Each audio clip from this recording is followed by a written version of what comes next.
కానీ ఆ ఇంట్లో పుట్టి గంగసేతులో పెరిగిన ఆడపిల్ల నాగవల్లి ఇంట్లోకి వచ్చింది కదా. అట్టాగే ఎవరెవరు వస్తారో ఏమేం జరుగుతుందో చూద్దాం తిరుపతి. అంతవరకు బతికే ఉంటాం కదా, ఇంకా మనకి చాలా టైం ఉండాలి. నువ్వు కూడా ఎక్కువ ఆలోచించకుండా అన్నయ్యతో కలిసి భోజనం చేయొద్దునా. అవన్నీ చూడటానికి నువ్వు ఉండాలి కదా.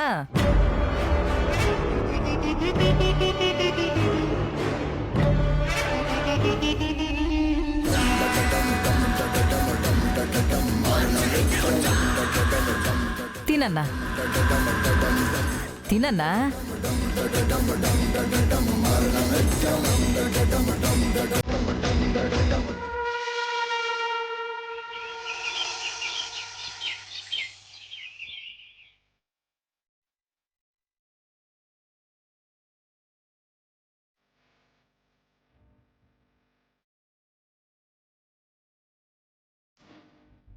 బాబా, అసలు లెక్కలు రాసి నీకు తలనొప్పి వచ్చుంటుంది. ఇటీ తీసుకో. నాకు లెక్కలు రాస్తే తలనొప్పి రాదు, కానీ టీ తాగితే మాత్రం ఖచ్చితంగా తలనొప్పి వస్తుంది. టీ నేను అంత బాగా కాస్తానా? దాని అర్థం సావిత్రి అత్త టిఫిన్ సెంటర్లో నేను టీ పెడితే ప్రతి సెంటర్లో నా గురించే మాట్లాడుకోవాలి. నేను చేసే టీ అంత ఫేమస్ అవుతుంది. అక్కడ నువ్వు టీ చేస్తే టీ ఫేమస్ అవ్వదు, నువ్వు ఫేమస్ అవుతావు, టీ సరిగ్గా చేయలేదని. నువ్వు పనులు బాగా చేయాలని కష్టపడి టీ చేసుకొస్తే ఇలా అంటావేంటి బాబా? అది తాగిన తర్వాతే పనులు సరిగ్గా చేయలేమంటున్నాడు అన్నయ్య. ఏయ్, నువ్వు హోంవర్క్ చేసుకోవే, చదువు మీద దృష్టి పెట్టు. టీ తనకి తెచ్చివ్వలేదని అలా మాట్లాడుతుందేమో వదినా. అవునా? కావాలంటే చెప్పు, తీసుకొస్తాను. అమ్మో, దానికంటే హోంవర్క్ చేయడమే బెటర్.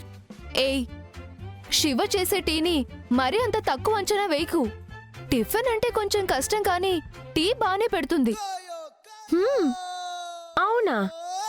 నీకు బాగానే నచ్చుతుందిలే. నువ్వు ఎవరు టీ చేసినా అలాగే చెప్తావు. మరి నన్ను చిన్న చూపు చూస్తున్నారు. ఏదో ఒక రోజు నేను మంచి షెఫ్ అయి చూపిస్తాను.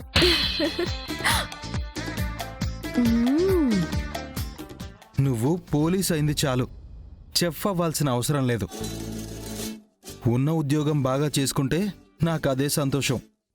లేదు బావా, మీరంతా నన్ను వంట సరిగ్గా చేయనని, పనులు సరిగ్గా చేయట్లేదని, నేను ఎంత కష్టపడినా నా కష్టాన్ని గుర్తుంచుకోకుండా ఏదో ఒక వంకలు పెడుతూనే ఉన్నారు. అందుకే నేనేదో ఒక రోజు అద్భుతాన్ని సృష్టించి మీ ముందుకొస్తాను. అంతవరకు మేముంటామా? ఎక్కడికి వెళ్తావు? పెళ్లి చేసుకుని అత్తారింటికి ఏమైనా వెళ్తావా? ఈలోపే నేను నేర్చుకుంటాను. అమృత్ అక్క వంటలు బాగా చేస్తుంది. శ్రీవల్లి అక్క ఇంట్లో పనులన్నీ చేస్తుంది. వాళ్ళని చూసి కూడా ఇంకా నేర్చుకోలేదు. నువ్వు పోలీస్ అవడం కోసం పెట్టిన దృష్టి వంటలు చేయడంలో పెట్టలేవులే వదినా. వంటల మీద దృష్టి పెట్టాలని కూడా ఎవ్వరూ కోరుకోవట్లేదు. మేం చేస్తాం కదా, నీ డ్యూటీ నువ్వు సరిగ్గా చేస్తే చాలు. ఇది మా డ్యూటీ, మేము బాగానే చేస్తాం. అమ్మా, మీరు తనకి డ్యూటీ అనేసి పనులేం పంచుకోకండి. తనిలా ఏదో ఒకటి చేస్తూ ఉంటుంది, మీరేం పట్టించుకోకండి.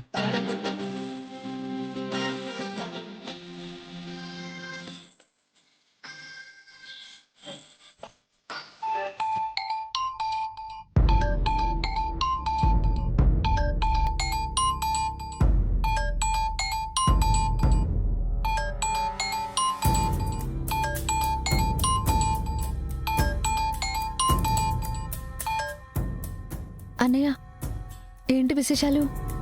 విశేషం ఏముంటుంది శివ, అమృతతో మాట్లాడాలి, అదే స్పెషల్. అంటే నాతో మాట్లాడడానికి ఏమీ లేదా? ఉన్నాయి, కానీ అంతకంటే ముందు అమృతతో మాట్లాడాలి. ఒకసారి ఫోన్ ఇవ్వవా? అలాగే. అమృత, అమృత ఇలా రా.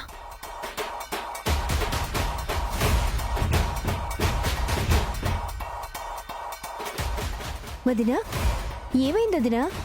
మీ వీర్రాజు బావ మాట్లాడాలంట. మాట్లాడు. వదినా ఏంటి స్పీకర్ ఆన్ చేయాలా? మీరేవో పర్సనల్స్ మాట్లాడుకుంటారు కదా. అందుకే నువ్వు ఇక్కడి నుంచి వెళ్తే నేను మాట్లాడుకుంటాను. ఓహో ఓకే ఓకే మాట్లాడు.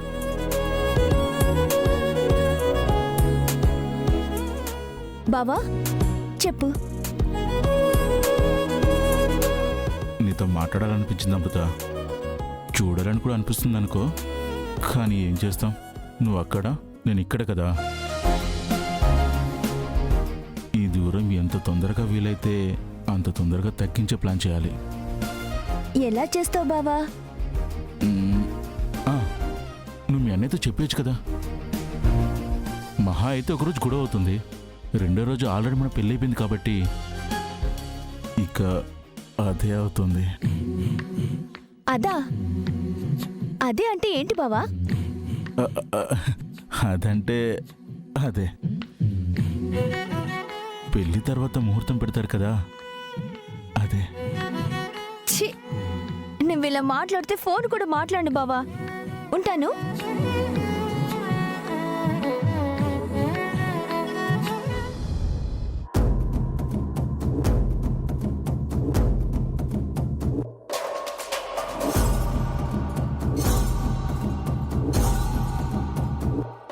పెళ్ళైపోయింది కదా అమృత, ఇలా మాట్లాడితే తప్పులేదులే. ఇంకేం మాట్లాడొద్దు బావా, నేనుంటాను. అన్నయ్యకి తెలిస్తే గొడవలు అవుతాయి. మా నాన్నకు తెలిసినా గొడవలు అవుతాయి, అయినా నేను రిస్క్ చేసి మాట్లాడట్లేదా. నువ్వు కూడా మాట్లాడు అమృత. ఏం మాట్లాడాలి బావా?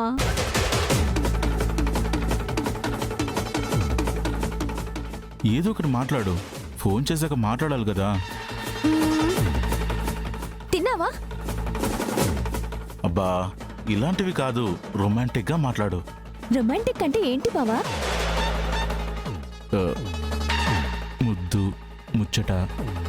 ఛీ, పో బావా.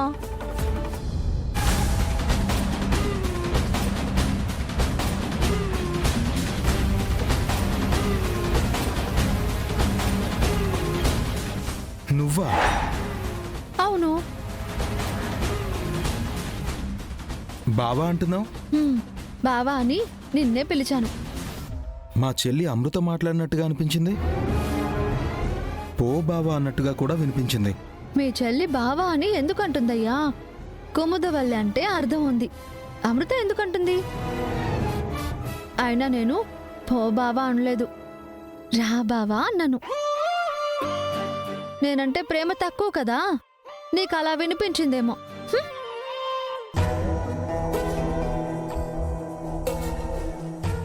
నేను విన్నది కరెక్టేనే, కానీ ఇదేంటి?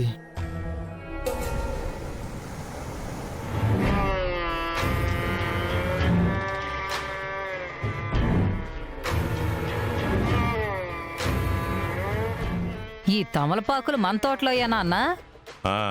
మన తోటలే అమ్మా.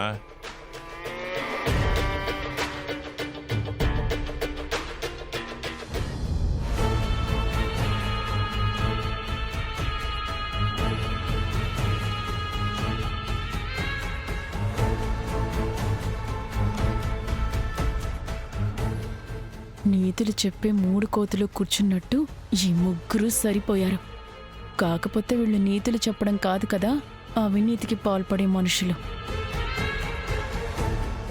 అన్నా, ఎవరైనా అమాయకురాల్ని లేదా సౌమ్యురాల్ని తీసుకొచ్చి కోడలుగా చేసుకుంటారు.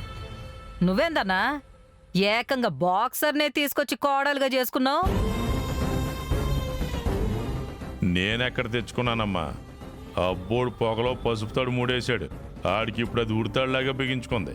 నువ్వు ఇట్లాంటి విషయాల్లో జాగ్రత్త పడతావు అనుకున్నాను అల్లుడు, కానీ పప్పులో కాలేసినట్టున్నావు.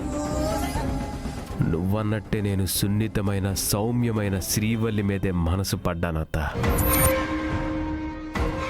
అడిగితే గంగ పెళ్లి కొప్పుకోడని బలవంతంగానైనా తాలి కడదాం అనుకున్నా. కాకపోతే శ్రీవల్లి ఉండాల్సిన చోట్లో నాగవల్లి ఉంది. నా ప్లాన్ అంతా రివర్స్ అయింది. నువ్వు చూసుకోకుండా తాళి కట్టేవాళ్ళుడు. అక్కడ నువ్వు అరుంధతి నక్షత్రం చూపించావో లేదో గాని ఇక్కడ మాత్రం ఇది సుక్కలు చూపెడతా ఉండదు. వచ్చిన పని చూసుకోకుండా మా మీద పడతావేంటి పాపాలు? చూసావా అన్నా, ఇంతకు ముందు వదిన్ని ఎన్ని మాటలు అన్నా కానీ కుక్కిని పేన్లా పడుండేది. ఇప్పుడు తన కోడలన్నా పాములాగా బొస్స కొడతా ఉండదు. ఇంతవరకు మీ అన్నయ్య వాళ్ళు చేసినవన్నీ భరిస్తూ వచ్చాము. ఇప్పుడు నీ చూపు ఇంటి మీద పడింది. ఏం జరుగుతుందో ఏమో. ఏం జరుగుతుంది? నా సెల్లొచ్చి 2 రోజులు అవుతుంది కదా. ఇప్పటి వరకు అందరూ బాగానే ఉన్నారు కదా.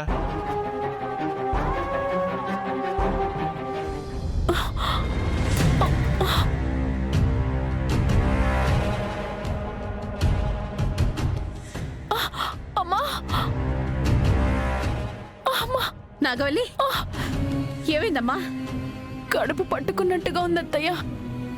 ఉసేయ్, నన్నేదో మాట వరుసకి పాపాలు అంటారు. నువ్వు నిజంగానే ఈ పాపం నా మీద ఇకు. నీ గురించి కాదు పిన్ని, నాకు నిజంగానే కడుపు పట్టుకున్నట్టయింది. అవునా? పని సరిగ్గా చేస్తే ఏ నొప్పి ఉండదు.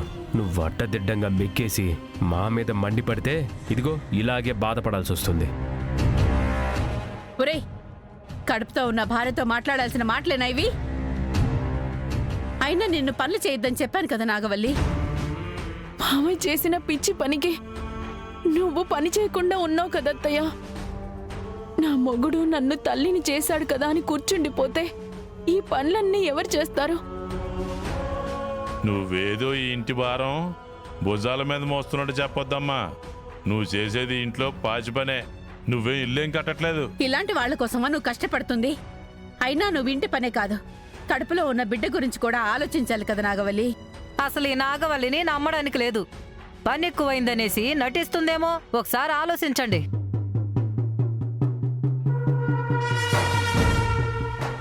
ఇలాంటి పరిస్థితుల్లో కూడా నువ్వు ఇలా మాట్లాడావంటే నువ్వు ఎలాంటి దానివో అర్థమైంది.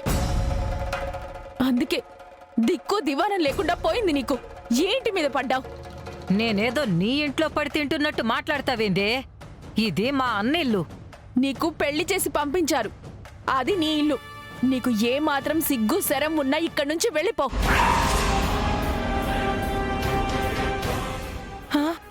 అయ్యోయ్యోయ్యోయ్యోయ్యోయ్యో అన్నా, చూడన్నా, నన్ను ఎక్కడి నుంచి వెళ్ళిపోమంటా ఉంది. ఇంతవరకు నన్నెవ్వరు ఈ మాట అనలేదు. నేనిక్కడుంటే ఇక నాకు విలువే ఉంటుంది. నా సెల్ని ఏడిపిస్తారా? తనను ఎవరైనా పొమ్మంటే ముందు వాళ్లే వెళ్ళిపోవాల్సి వస్తుంది. ఏడిపించడం కాదండి, ఇక్కడ తన కడుపు పట్టుకుని బాధపడుతుంది. దీని గురించి ఆలోచించండి.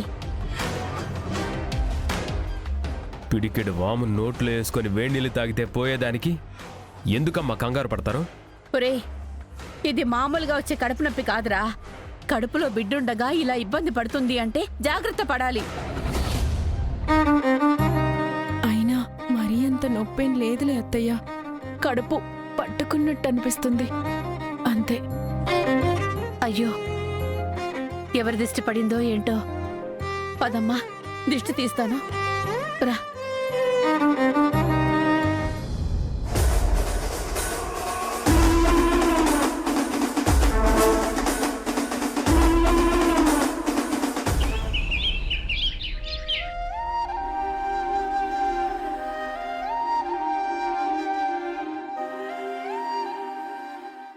శివా, శివా, ఏంటి బావా? వాళ్ళలా పనిచేస్తుంటే నువ్వేం చేస్తున్నావు? నువ్వు ఒక చేయి వేయొచ్చు కదా. ఏంటి నీ మీద? అలాగే బావా. ఏయ్, నా మీద కాదు, చెల్లెలతో పాటే పని చెయ్యి అంటున్నాను. ఓ అదా. నేను ఆల్రెడీ పని చేస్తున్నాను బావా. ఏం చేస్తున్నావు? ఇప్పుడు హోటల్కి ఏమేమి సరుకులు తీసుకురావాలో లెక్కలు రాస్తున్నా. రాత్రి అన్నయ్య రాశాడు కదా వదినా. అవునా? అయితే ఆ లెక్కలే కరెక్ట్గా ఉన్నాయో లేదో చూస్తున్నాను. పని చేయకుండా ఇలా ఏదేదో చెప్పి తప్పించుకుంటున్నావా? వదిలే అన్నయ్య, తనని పని చెయ్యొద్దని నేనే చెప్పాను. అసలే డ్యూటీ చేసి అలసిపోయి ఇంటికొస్తుంది. కనీసం ఇంట్లో అయినా రెస్ట్ ఉండాలి కదా. అయినా ఈ పనులు మాకేం కొత్త కాదు, కష్టమూ కాదు. చూసావా శ్రీవల్లి నా కష్టం ఎలా గుర్తించిందో?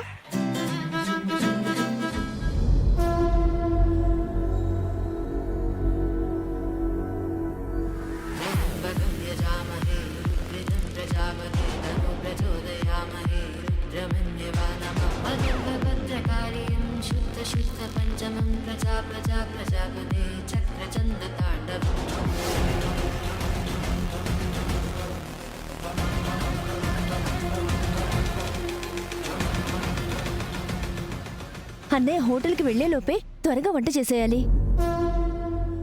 ఆటో మాట్లాడుకుని సరుకులు తీసుకెళ్ళాలి. బండేమైంది బావా?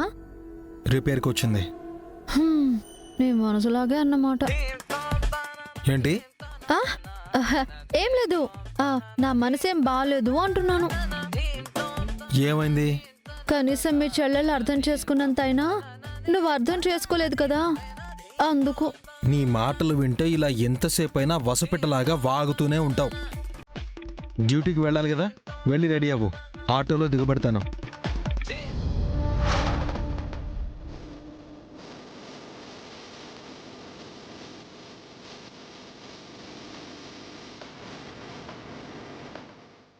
ఇంతకీ అమృత ఎక్కడమ్మా? వంట చేస్తుంది అన్నయ్య. అవునా?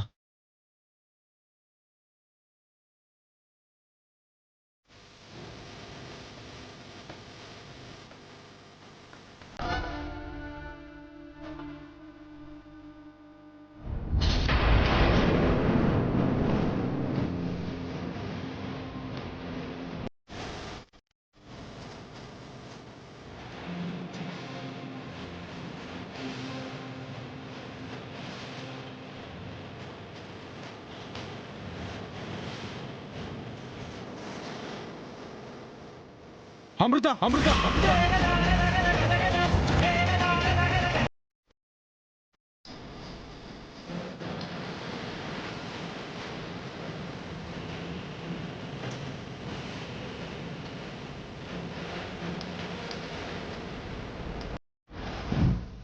అయ్యో, ఏమైంది? అయ్యో,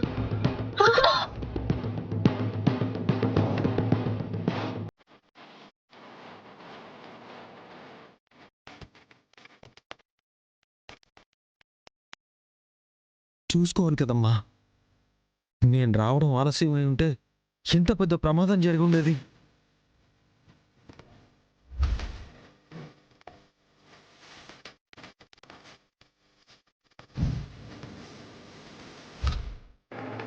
అమ్మయ్యా, అన్నయ్య పసుపు కొమ్మని చూడలేదు. రోజు కిచెన్లోనే ఉంటావు, ఆ మాత్రం చూసుకోవా? ఏదో పరధ్యానంలో ఉన్నట్టున్నావు. అన్నయ్య చూడకపోతే ఏంటని పరిస్థితి? అక్క, నాకేం కాలేదు. ఓని కాలిపోతున్నా తెలియలేదంటే నువ్విక్కడ లేవు. నేనెక్కడికి వెళ్ళాను? ఇక్కడే ఉన్నాను కదా. నీ మనసు ఇక్కడ లేదు.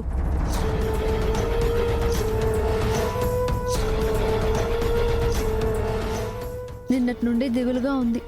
నేను కదా దిగులుగా ఉండాలి. నీకేమైంది? నాకేం కాలేదు కుముదా.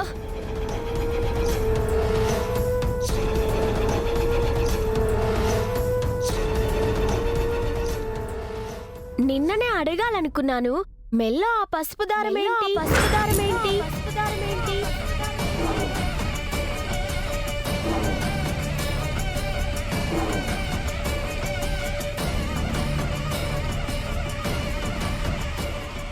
అంటే అది ఏంటమ్మా అది? అదే కుముదవల్లికి యాక్సిడెంట్ అయింది కదన్నయ్య.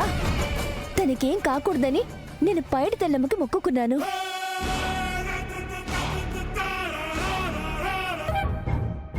ఇరవై 21 రోజుల పాటు ఇలా కంకణం కట్టుకుని గుడికొస్తానని మొక్కుకున్నాను. కంకణం చేతి కట్టుకుంటారు, నువ్వు మెడ కట్టుకున్నావేంటి?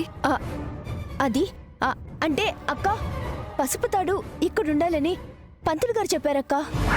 అలాగా? నేను తోడబుట్టిన చెల్లెల్ని కాకపోయినా నేనంటే ఎంత ప్రేమక్క నీకు.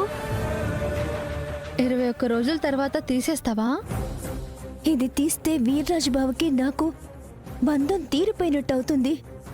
కానీ ఆలోపే వీర్రాజు బావ అన్నయ్యని ఒప్పించి మమ్మల్ని ఆశీర్వదించేలా చేయగలిగితే దీనికి అర్థం ఉంటుంది, లేకపోతే దీనికి అర్థం ఉండదు. ఈ పసుపు దారం నా మెడకు ఎలా చుట్టుకుంటుందో కూడా చెప్పలేము.